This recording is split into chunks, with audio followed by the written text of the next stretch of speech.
Terima kasih. Semakin tinggi jenjang kepemimpinan, semakin luas cakupannya, semakin kompleks organisasinya, maka pemimpin makin mengandalkan pada nilai. Bukan lagi teknis-teknis, tapi makin mengandalkan pada nilai. Itu yang membedakan antara kepemimpinan yang kompleks dengan yang sederhana. Nah, pertanyaan yang ingin saya sampaikan kepada Bapak adalah apa hubungan antara standar etika seorang pemimpin negara dengan kemampuannya dalam menjaga pertahanan, keamanan, dan kedaulatan negara. Terima kasih.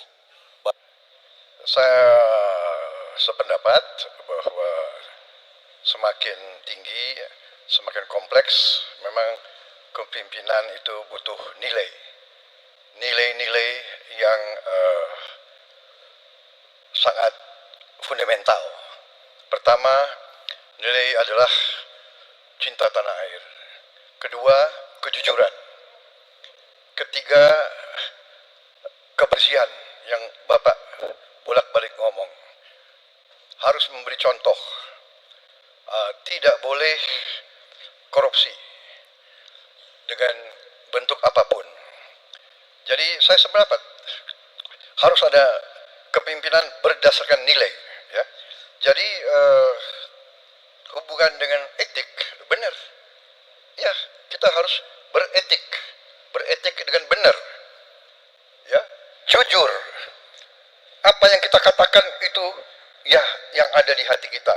Jangan lain di mulut, lain di hati. Dan harus cinta tanah air.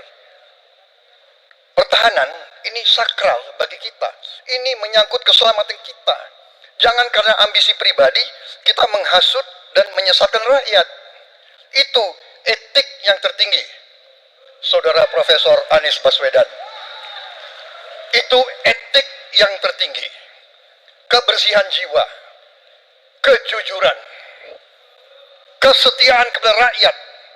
Sekali lagi, jangan karena ambisi pribadi kita menyesatkan rakyat, kita menghasut rakyat, kita membahayakan pertahanan keamanan rakyat. Kasihan prajurit-prajurit yang sedang berjuang untuk menjaga kita, polisi-polisi yang menjaga kita. Kasihan kalau ada calon-calon pemimpin yang kerjanya hanya menghasut saja.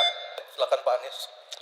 Ketika dikatakan bahwa standar etika yang dipegang adalah tinggi, memang menjadi presiden, panglima tertinggi harus memiliki standar etika yang amat tinggi. Itu harus, karena dia akan mengambil keputusan, mengerahkan pasukan, dan ketika harus bertempur ada korban nyawa, itu keputusan-keputusan etika.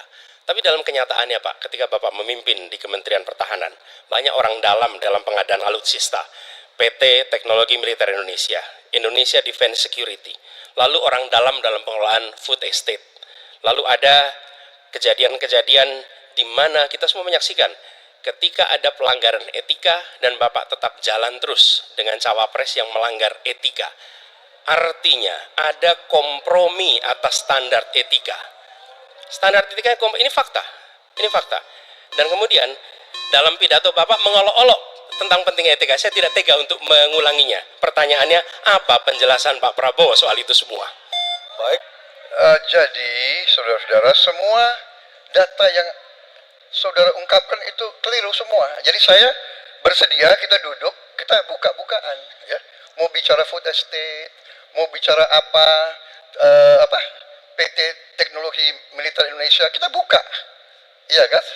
Jadi di mana masalahnya? Nah, saudara bicara etik-etik, ya kan? Saya tuh keberatan karena saya menilai, maaf ya, karena Anda desak saya terus terang aja saya menilai Anda tidak pantas bicara soal etik.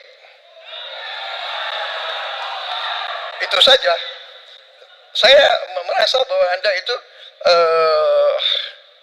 posturing, ya. Anda tuh menyesatkan. Itu aja, ya. Saya boleh berpendapat kan? Saya menilai Anda tidak berhak bicara soal etik karena Anda memberi contoh yang tidak baik soal etik. Terima kasih. Mohon tenang.